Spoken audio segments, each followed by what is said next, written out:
mucho más corrupta que ahora. La corrupción es algo consustancial a toda federación mundial de cualquier deporte, porque en la mayoría de los países del mundo la corrupción es algo cotidiano. En realidad son muy pocos los países donde la corrupción es algo muy raro. Por tanto, por deducción lógica, en cualquier federación deportiva mundial hay mucha corrupción. Pero en la FIDE en concreto, en ese momento, 1993, con Campomanes, el citado e ínclito al frente, la corrupción era enorme. Y ahí, en ese punto, Kasparov tenía razón. Pero su solución no fue la mejor. Es decir, si para resolver una federación corrupta lo que haces es marcharte siendo tú el número uno indiscutible, estás haciendo más daño que bien, ¿no? Bueno, pues como decía Leoncho... Pesa en 1000 sitios, no solo en el ajedrez, también en la política, y por tanto sí, es probable que hubiera presiones extradeportivas que incidieran en el rendimiento de Kasparov. No obstante, añado un dato más objetivo, Anatoly Karpov tenía en ese momento 43 años. Conseguir esa hazaña a los 43 años, pues es otra cosa verdaderamente increíble, ¿no?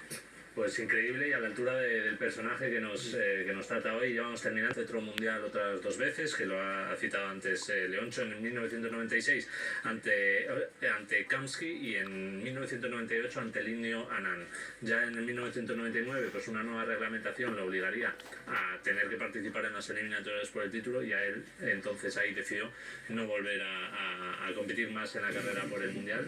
Y ahora en la actualidad, pues bueno, vosotros no lo podréis saber mejor, pero bueno, digamos que en los últimos años Karpov ha estado un poco fuera del foco mediático, especialmente tras el comienzo de la invasión rusa de Ucrania, que es algo que a él le afectó porque siempre se ha declarado un hombre de paz, pero también un hombre de Estado, muy cercano a Ucrania cuando ayudó a las víctimas de Chernóbil y tal, y que incluso él ha condenado el ataque, pero bueno, ya se ha quitado un poco el foco. Además, a finales del año 2022 sufrió una caída, un accidente doméstico, que es una pena porque además Leoncho era un personaje todavía muy vinculado aquí a España, con academias, con visitas anuales, etcétera.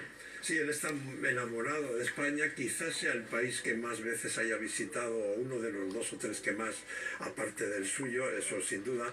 Le encanta la cocina española especialmente. Entiende todo el español, aunque casi nunca quiere hablarlo, pero entiende todo lo que le dices. Es una desgracia lo que le pasó. Este es un terreno muy resbaladizo y nunca mejor dicho. Él hace unos años, creo que era 2022, es invitado a cenar por la embajada de Kazajistán en el Hotel Ritz de Moscú, que está muy cerca del Parlamento, donde él es miembro por el partido más cercano a Putin, miembro del Parlamento. Entonces, él aparece pocas horas después, a medianoche, tumbado en el suelo y con un gran golpe en la cabeza. Esto ocurre poco después de que, como tú apuntabas, él se haya declarado públicamente en contra de la invasión de Ucrania.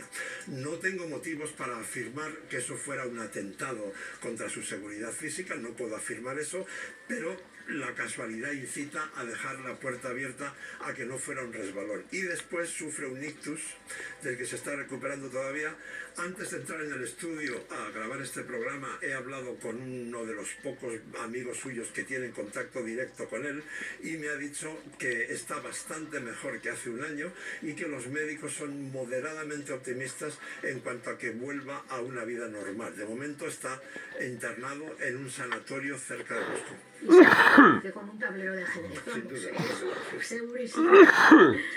Bueno, pues aquí vemos estas imágenes que son las últimas que teníamos en el archivo de televisión española, que son de lo que decía Leoncho, de algunas de sus visitas a España. Ya le vemos con una avanzada edad y, como decía Ana José, pues siempre jugando al ajedrez. Y lo que decía aquí Leoncho, no se atreve a hablar español, que utiliza el traductor, pero sí que podría si realmente lo necesitara, ¿verdad? El ex campeón mundial de ajedrez Anatoly Karpov se encuentra en coma inducido en un hospital de Moscú tras un traumatismo craneoencefálico. Hay varias versiones sobre las causas, aunque su hija ha asegurado que se trató de un accidente doméstico.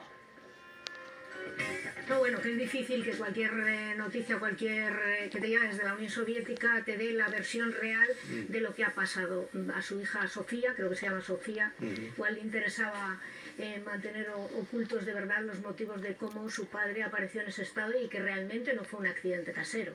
Como decía Felipe, su argumento principal es que los ucranios son hermanos de los rusos y que para él los ucranios siempre han sido gente muy querida, porque además tiene muchos seguidores en Ucrania, y que por tanto él no podía apoyar la invasión de Ucrania, aunque ocupe un escaño en el Parlamento, en la Duma, del partido más cercano a Putin.